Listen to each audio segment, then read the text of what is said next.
老婆去外地出差，家里就剩我和小姨子李思琪。这几天我总觉得家里有些不太对劲，每次上厕所我都发现马桶圈是掀起来的，垃圾桶里还时不时出现嚼干了的槟榔渣。我皱着眉头向他询问，李思琪却翻了个白眼。姐夫，你是不是变态呀？连我上厕所都要管，我就喜欢站着上。至于槟榔，我最近压力大，嚼2个提提神怎么了？我没再说什么，直到那天我突然提前回家，我发现家里那双43码的男士拖鞋位置变了。我明明记得走的时候把它放在鞋柜最上层，现在那双拖鞋却湿漉漉的摆在浴室门口，而不远处的浴室里正传来哗哗的水声。我冲到浴室门口，用力敲门，开门，谁在里面？里面的水声戛然而止，过了半分钟才有回应。姐夫，你有病吧？我在洗澡呢，你拍什么门？我死死盯着浴室门口那双湿漉漉的拖鞋。李思琪，你给我把门打开，家里是不是进人了？什么进人？家里就我一个，你变态啊？想看我洗澡？行，你不开门是吧？那我可就要撞门了。我后退一步，作势要撞门，门锁咔嗒一声开了。李思琪裹着浴巾站在门口，头发湿漉漉的。梁浩，你是不是发情了？连自己小姨子都不放过。我一把推开他，直接冲进浴室，猛地拉开浴帘，空的，除了满地水渍和热气，什么都没有。我弯腰查看洗手台下面，甚至打开了洗衣机盖子。我冲到客房和主卧，把衣柜床底全都翻了一遍，翻遍了每个角落，还是没有找到任何人。李思琪靠在浴室门口，双手抱胸，一脸看傻子的表情。我指着门口那双湿透的43码男士拖鞋质问他：这双鞋怎么回事？这家里除了我，谁穿43码的鞋？我穿的不行吗？你穿，你脚才36码，你穿43码的鞋洗澡？我乐意，大鞋穿着舒服，透气。再说了，我刚才顺手把它刷了，不行啊。他弯腰捡起拖鞋，随手扔进脏衣篓里。姐夫，你别以为我不知道你脑子里在想什么龌龊事。姐姐不在家，你是彻底忍不住了。说完，他一声关上了浴室门，反锁了。我站在客厅里，皱眉看着浴室方向。难道真的是我多心了？可那双拖鞋摆放的位置，分明就是有人穿着进去的。而且刚才我翻遍了全屋，确实没找到人。这里是18楼，那人总不能飞出去吧？晚上我躺在床上翻来覆去睡不着，那种直觉太强烈了。这个家里绝对还有第3个人。第二天一早，我起来上厕所，迷迷糊糊推开卫生间的门，我瞬间清醒了。马桶圈是掀起来的，我站在原地盯着那个掀起来的马桶圈后，背一阵发凉。我和李恩宁结婚3年，家里一直保持着马桶圈放下来的习惯。李思琪是个女孩子，她上厕所更不可能把马桶圈掀起来。这家里绝对有个男人。我没冲水，直接冲到李思琪的房间门口，用力敲门。李思琪，你给我出来！过了好半天，李思琪才顶着鸡窝头打开门，一脸起床气。大清早的发什么癫？姐夫，你是欲求不满想找骂？我一把拽住他的手腕，把他拖到卫生间门口，指着那个竖起的马桶圈和上面的尿渍。你给我解释清楚，这马桶圈是怎么回事？还有这上面的尿是谁的？梁浩，你是不是脑子里只有那点龌龊事？我掀的，我尿的，行了吧？你是个女的，你跟我说你站着尿。女的怎么了？现在国外都流行女性站立上厕所，懂不懂？再说了，我乐意尝试新姿势，你管得着吗？我被他这番言论气得说不出话来。李思琪，你别把我当傻子，这家里肯定藏了男人。李思琪脸色一沉。梁浩，你少在那血口喷人！你要是再敢污蔑我清白，我就给姐打电话。说完，他转身就要回屋。我眼尖一眼看到了他房间门口的垃圾桶，里面赫然躺着几个嚼干了的槟榔渣。我一步跨过去，把垃圾桶拎起来怼到他面前。这也是你干的？你别告诉我，你这女大学生还嚼槟榔！这种劣质槟榔味道冲得很，老婆最讨厌这个味道。李思琪平时更是碰都不碰。李思琪的眼神闪烁了一下，但很快又恢复了镇定。他一把抢过垃圾桶。对啊，就是我嚼的，怎么了？最近备考压力大，我嚼2个槟榔提提神犯法吗？我点点头，强压下心中的怒火。李思琪，既然你非要这么说，那我也不跟你废话。为了避嫌，我在客厅装个监控，这总不过分吧？李思琪一听监控，脸色瞬间变了，他把烟往地上一摔，尖叫道：“你敢！梁浩，你个死变态！你就是想偷窥我！我现在就给我姐打电话，我要揭穿你这恶心的真面目！”他拿出手机，当着我的面拨通了老婆的视频。电话一接通，他立马换了一副面孔，眼泪说来就来：“姐，我不活了，姐夫他欺负我，他非说我往家里带男人，还要在家里装监控偷窥我。刚才他还拽着我的手往卫生间拖。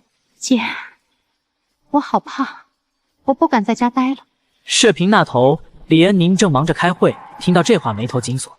梁浩，你疯了！我凑过去想解释，老婆，你听我说，家里真的不对劲。行了，梁浩，还是你自己在外面不干净，看谁都觉得有问题。思琪是我亲妹妹，能有什么坏心眼？我被骂得哑口无言，心里的寒意比愤怒更甚。恩宁，我在你心里就是这种人。我没空跟你废话，我在外面累死累活挣钱养家，你能不能让我省点心？梁浩，我警告你，你要是再敢欺负思琪，你就给我滚出去睡大街！还有，给思琪道歉，马上！说完，视频直接挂断了。李思琪拿着手机，眼神里满是得意。听见了吗，姐夫？这个家还轮不到你做主。接下来的2天，我感觉自己快要疯了。那个隐形的男人像个幽灵，无处不在，无迹可寻。冰箱里的可乐少得飞快，半夜总能闻到烟味。甚至有一次，我点的外卖明明是3人份，结果1顿饭功夫就被吃得干干净净。李思琪为了减肥，平时吃得像猫屎一样，现在居然能干掉2盒米饭，太反常了。这天下午，我故意说要去公司加班，实则把车停在小区门口，我就不信他不出门。我在车里蹲了整整4个小时，眼睛都看酸了。单元门口进进出出的人很多，但没有可疑目标。难道那男的一直缩在家里当缩头乌龟？就在我准备放弃的时候，手机突然震动了，是家里的智能电表发来的欠费提醒。我前天刚充了500块电费，怎么可能就欠费了？我打开 App 查看，这2天用电量飙升，尤其下午这段时间，几乎所有大功率电器都在运作。家里只有李思琪一个人，用得着这么折腾吗？除非家里不止一个人在用电狂欢。我火冒3丈，直接冲进小区，按电梯上楼。走到家门口，我把耳朵贴在门上仔细听，里面隐约传来男人叫喊：“卧槽，这波操作666！”我猛地推开门，大吼一声冲进客厅。我看你们往哪跑！然而眼前的景象让我彻底傻了眼。客厅里电视开着，放着震耳欲聋的摇滚乐，茶几上摆满了外卖盒和啤酒罐，一片狼藉。但沙发上只有李思琪一个人，正在打游戏。听到我的吼声，他吓了一跳，手机差点掉了。你有病啊！进门不敲门。我环顾四周，冲进卧室、厨房、阳台，没人。那刚才那个男人的声音是怎么回事？刚才谁在说话？李思琪翻了个白眼，指了指手机屏幕。我在跟队友连麦打游戏呢。怎么了？连麦。我冲过去抢过他的手机，屏幕上确实是游戏界面，里面传出男声：“妹子，怎么了？你家进贼了？”李思琪一把夺回手机，像看神经病一样看着我。梁浩，你是不是更年期提前了？我都说了在打游戏。我站在一片狼藉的客厅里，大口喘着粗气。不对，刚才那声音那么清晰，不像手机外放的。而且茶几上开了4罐啤酒，他一个人喝4罐。我盯着啤酒罐，伸手去摸，李思琪突然尖叫起来：“死变态，你别碰我东西！”就在这时，门铃响了，门外传来丈母娘的大嗓门：“思琪呀，妈来看你了，快开门！”门一开，丈母娘老丈人和老婆李恩宁都站在门口。丈母娘看到满屋狼藉和李思琪委屈的样子，立马炸了：“梁浩，你个畜生！”丈母娘把包一扔，冲过来就给了我一巴掌。妈，你干什么？我捂着脸，不可置信地看着她。我打死你个不要脸的东西，整天盯着小姨子不放！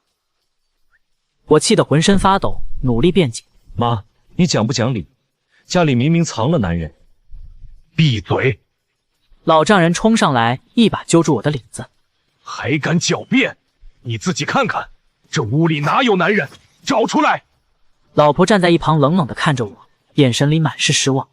梁浩，我真没想到你是这种人，你对思琪有想法。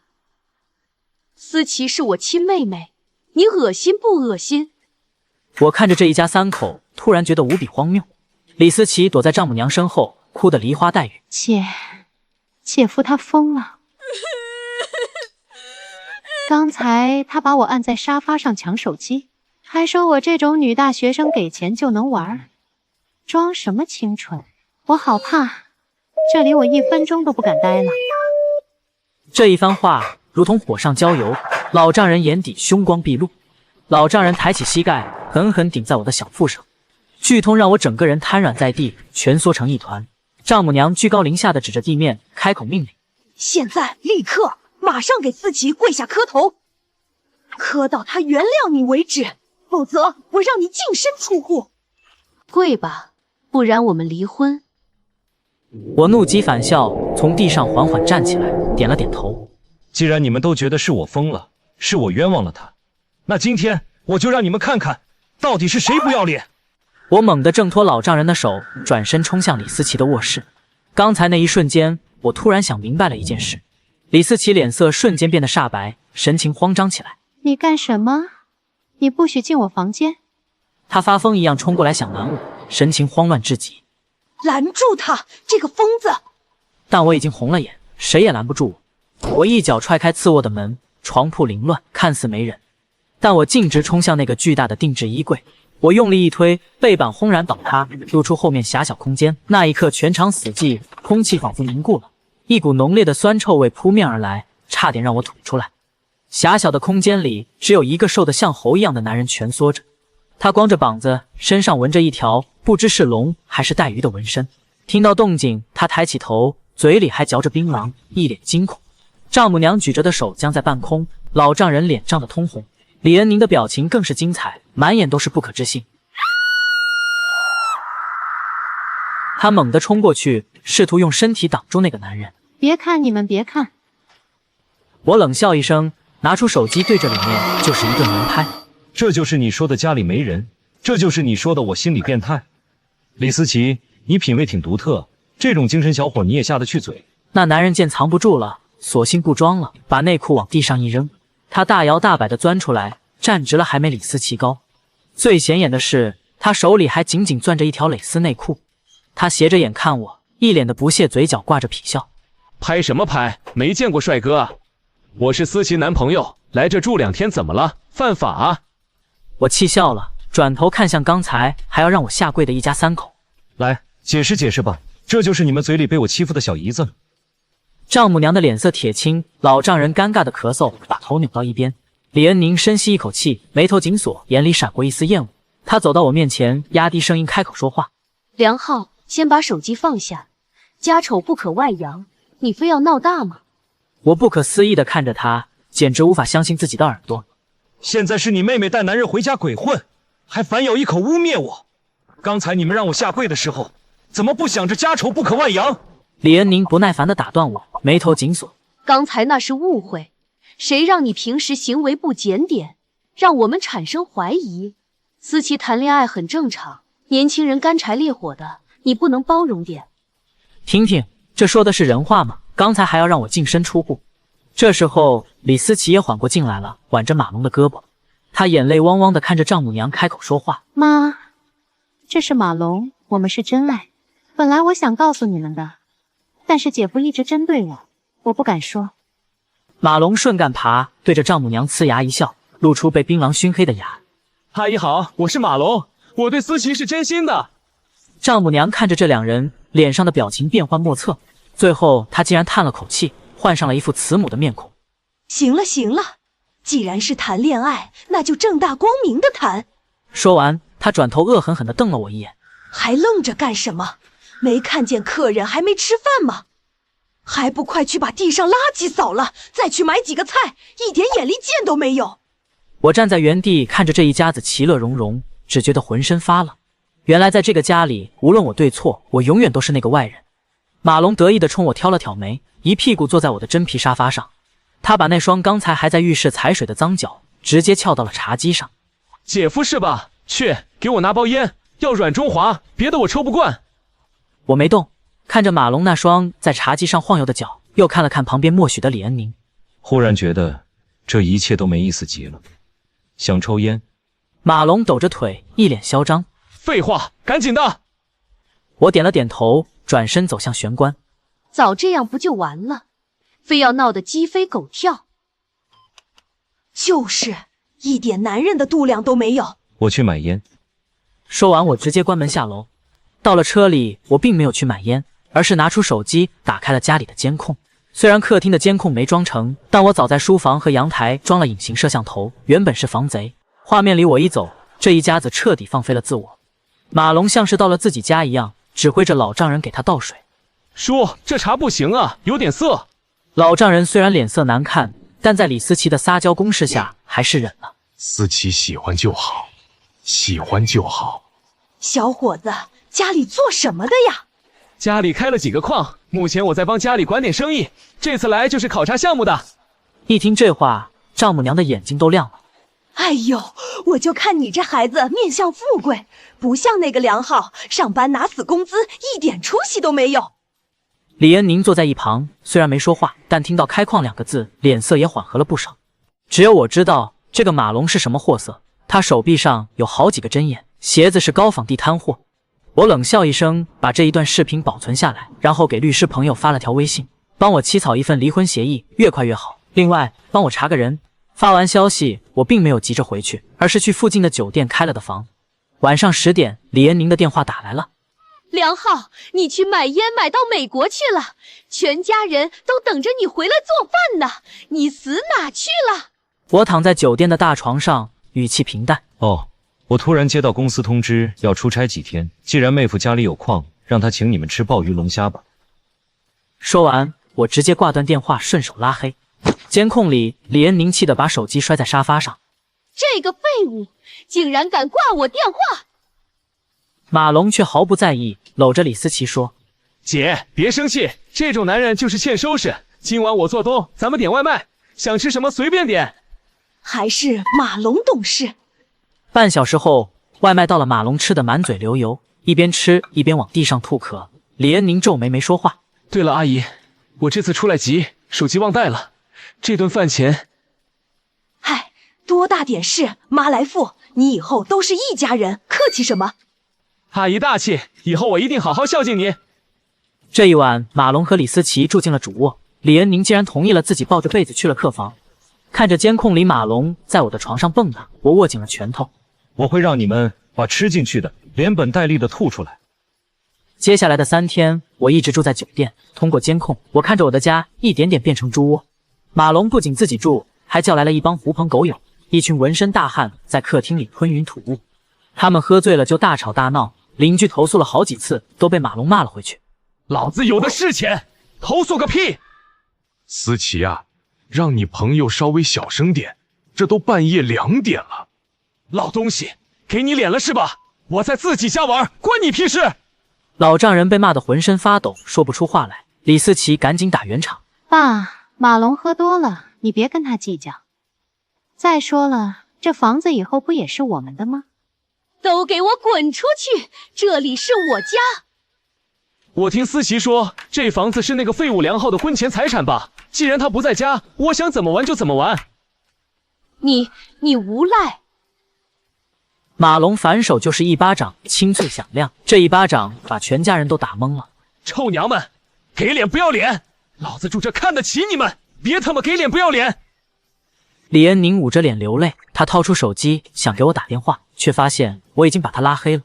监控这头的我冷冷地看着这一切。就在这时，律师朋友给我发来了调查结果。这个马龙根本不是什么富二代，就是个刚出狱的混混，因为诈骗和伤人坐过牢，而且他欠了一屁股高利贷，正被人到处追债，躲进我家，一方面骗财骗色，另一方面躲债。看着这份资料，我嘴角的笑意更浓了。既然是通缉犯，那就好办了。几天后，马龙终于露出了獠牙。那帮追债的人在小区附近转悠，马龙不敢出门，在家里发疯。给我钱，拿2万块钱给我！他揪着李思琪的头发，把她按在沙发上。我没钱了，我的钱都给你了。没钱？没钱找你姐要，找你那个死鬼姐夫要。今天拿不出钱，老子把这房子烧了！丈母娘想上去拉架，被马龙一脚踹倒在地。老不死的，滚开！李恩宁吓得瑟瑟发抖，缩在角落里不敢出声，看着满屋狼藉，终于流下了悔恨的泪水。他拿着借来的手机，疯狂地给我发短信：“老公，我错了，你快回来吧，家里出事了，求求你救救我们！”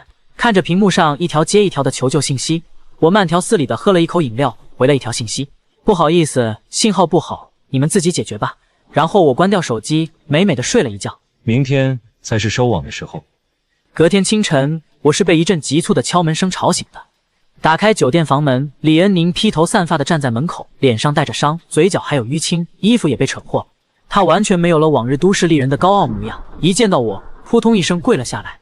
老公，梁浩，救命啊！那个畜生疯了，他是骗子，他是通缉犯。他逼着爸妈把养老金都取出来了，还不够。现在他拿着刀把思琪和爸妈都扣在家里，说要是中午12点前拿不到50万，就同归于尽。说到这，李恩宁崩溃大哭。梁浩，我知道错了，我真的知道错了。以前是我鬼迷心窍，求求你救救爸妈吧。我看着他痛哭流涕的样子，心里却没有一丝怜悯。早知今日，何必当初？我从包里拿出一份文件扔在他面前。救人可以，先把这个签了。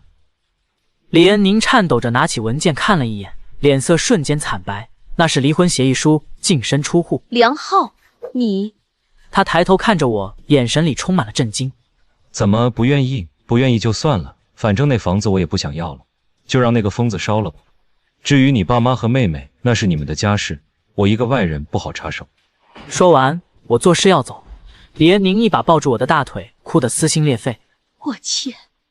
我欠，只要你能救他们，我什么都答应你。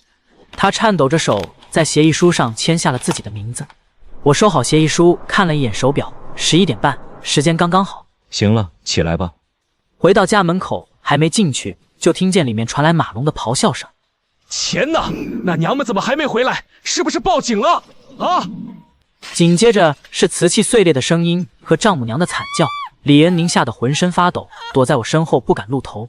我拿出钥匙打开了门，马龙手里拿着一把水果刀，正架在李思琪的脖子上。丈母娘和老丈人被绑在椅子上，脸上全是血。见到我进来，马龙愣了一下，随即狞笑起来。哟，姐夫回来了，钱带来了吗？我淡定地走进客厅，踢开脚边的一个空酒瓶。钱没有，不过我给你带了个礼物。马龙脸色一变，手里的刀紧了紧。李思琪的脖子上渗出一道血痕。少他妈废话，没钱老子弄死他！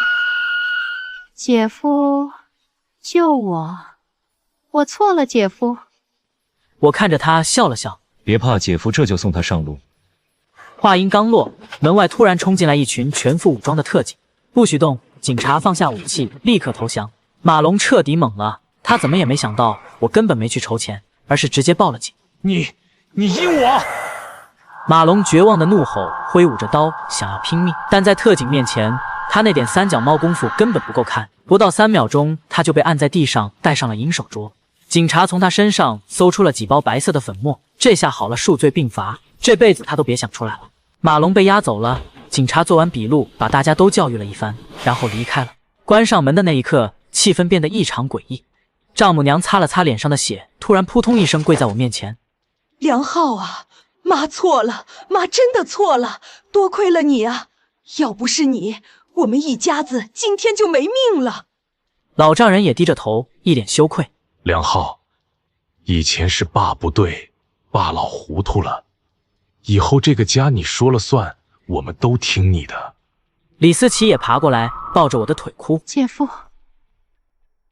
我不该骂你变态，我不该带那个畜生回来，你原谅我吧，我以后一定把你当亲哥哥。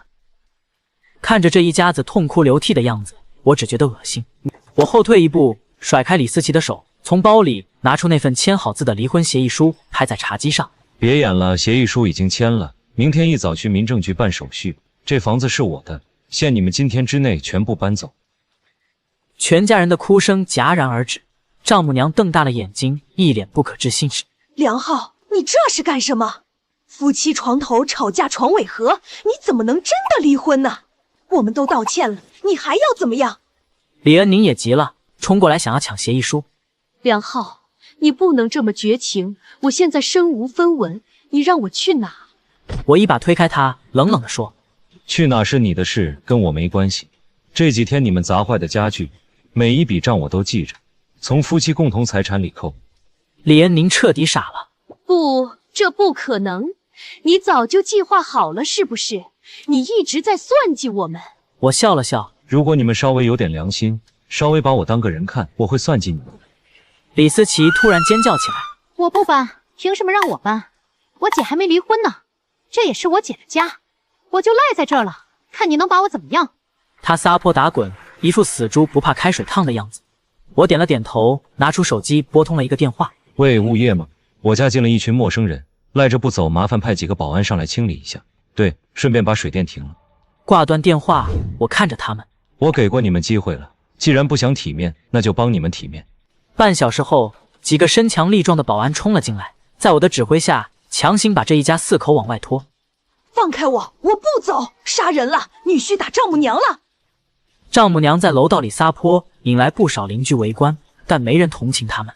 这几天马龙闹的动静太大，邻居们早就深恶痛绝。在邻居们的指指点点中，他们被扔出了小区大门。李恩宁站在寒风中，看着紧闭的小区大门，终于崩溃大哭。他给我发最后一条短信：“梁浩，我怀孕了，是你的孩子，你真的要这么狠心吗？”看着这条短信，我心里咯噔一下。怀孕？我们这半年根本就没有过夫妻生活，这孩子是谁的？不用我说吧。我回了最后一条信息：“去验验 DNA 吧。”发完这条，我彻底拉黑了所有的联系方式。1个月后，我重新装修了房子，把那个晦气的衣柜拆了，把所有的家具都换了新的，整个家焕然一新，没有了一丝那一家人的痕迹。听说李恩宁流产了，孩子果然不是我的。老两口身体垮了，现在一家3口挤在城中村的地下室里，靠捡破烂为生。